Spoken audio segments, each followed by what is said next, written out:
2150 সালে পৃথিবী আর আগের মতো ছিল না।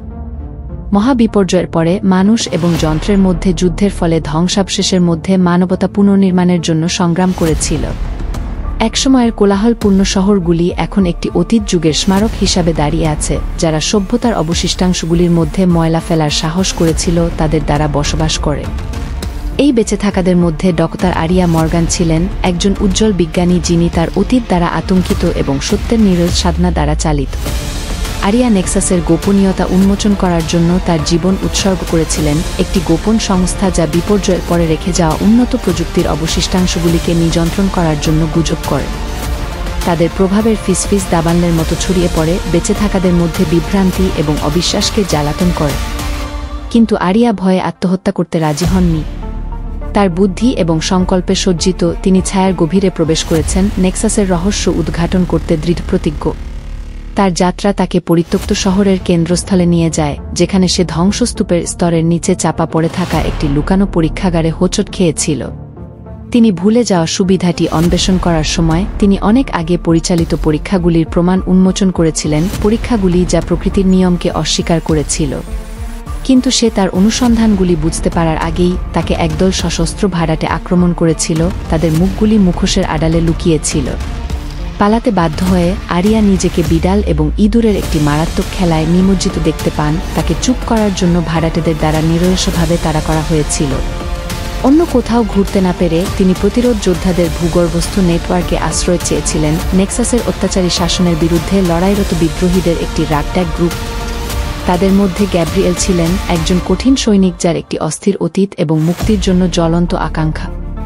তাদের মতপার্থক্য সত্ত্বেও আরিয়া এবং গ্যাব্রিয়েল একটি অসম্ভাব্য জোট গঠন করেছিল, নেক্সাস ষড়যন্ত্রের পিছনে সত্য প্রকাশ করার তাদের ভাগ করা লক্ষ্যে একসাথে আবদ্ধ। একসাথে তারা নেক্সাসের হৃদয়ের মধ্যে লুকিয়ে থাকা গোপনীয়তাগুলি উন্মোচন করার জন্য সময়ের বিরুদ্ধে দৌড়ে মরুভূমি জুড়ে একটি বিপজ্জনক যাত্রা শুরু করেছিল। অন্ধকারের গভীরে প্রবেশ করার সাথে সাথে তারা নেক্সাসের শক্তির প্রকৃত পরিধি আবিষ্কার করে। শৃঙ্খলা এবং নিযন্ত্রণের সম্মুখভাগের পিছনে একটি অশুভ এজেন্ডা রয়েছে, যা মানবতাকে আরও একবার অন্ধকারে নিমজ্জিত করার হুমকি দিয়েছে। নেক্সাস মনকে চালিত করতে এবং জনসাধারণকে নিযন্ত্রণ করার জন্য উন্নত প্রযুক্তির শক্তি ব্যবহার করেছিল, নির্মম দক্ষতার সাথে তাদের ইচ্ছার কাছে বাকিয়েছিল। কিন্তু আরিয়া এবং গ্যাব্রিয়েল হতাশার কাছে আত্মসমর্পণ করতে রাজি হননি।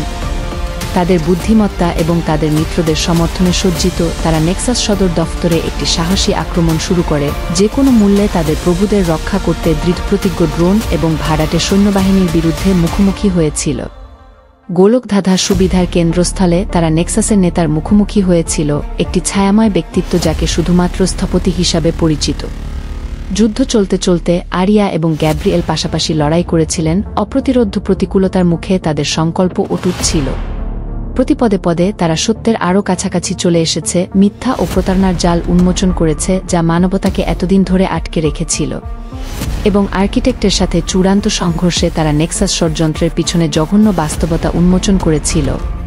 স্থপতি আর কেউ নন, ডক্টর আলেকজান্ডার ফ্রস্ট, আরিয়ার পরামর্শদাতা এবং পিতা ব্যক্তিত্ব, যার ক্ষমতার তৃষ্ণা তাকে একসময় বিশ্বাস করা সমস্ত কিছুর বিশ্বাসঘাতকতা করতে প্ররোচিত করেছিল, নিজের উচ্চাকাঙ্ক্ষার দ্বারা গ্রাস করে। তিনি নেক্সাসের উত্থানের সূচনা করেছিলেন, অগণিত জীবন বিসর্জন দিয়েছিলেন নিযন্ত্রণের জন্য তার অনুসন্ধানে। শেষ পর্যন্ত আরিয়া এবং গ্যাব্রিয়েল বিজয়ী আবির্ভূত হয়েছিল, কিন্তু তাদের জয়ের মূল্য ছিল বেশি। শহরটি ধ্বংসস্তূপে পড়েছিল, এর রাস্তাগুলি পতিতদের মৃতদেহে ছেয়ে গেছে। কিন্তু ধ্বংসযজ্ঞের মধ্যেও আশা ছিল।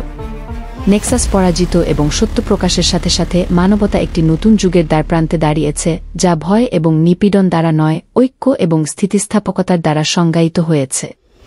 যখন তারা বিচ্ছিন্ন আকাশরেখার দিকে তাকিয়েছিল, আরিয়া এবং গ্যাব্রিয়েল জানত যে তাদের যাত্রা শেষ হয়নি। কিন্তু যতক্ষণ পর্যন্ত তারা একসাথে দাঁড়িয়েছিল, তারা সামনে যে কোনো চ্যালেঞ্জ মোকাবেলা করতে প্রস্তুত ছিল, নিজেদের এবং আগামী প্রজন্মের জন্য একটি উজ্জ্বল ভবিষ্যৎ গড়তে দৃঢ়প্রতিজ্ঞ।